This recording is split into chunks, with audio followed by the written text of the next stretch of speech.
Pernah tak awak senyum tapi dalam hati awak menangis?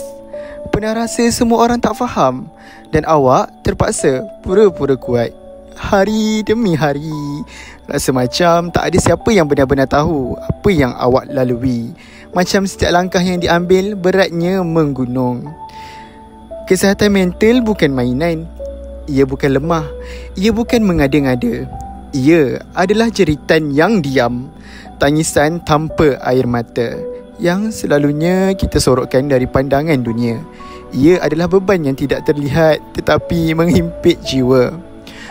Kalau awak perlukan seseorang untuk mendengar, seseorang yang boleh memahami tanpa menghakimi, seseorang yang hanya ada di sana untuk awak, awak boleh hubungi talian Bfinder di 0376272929 selama 24 jam. Jangan pendam. Awak tidak bersendirian. Ramai yang memahami, ramai yang prihatin. Jangan biarkan kesunyian ini terus memakan diri. Kesihatan mental itu penting. Awak penting dan ingat, bantuan sentiasa ada. Ada harapan. Jaga diri dan jaga minda.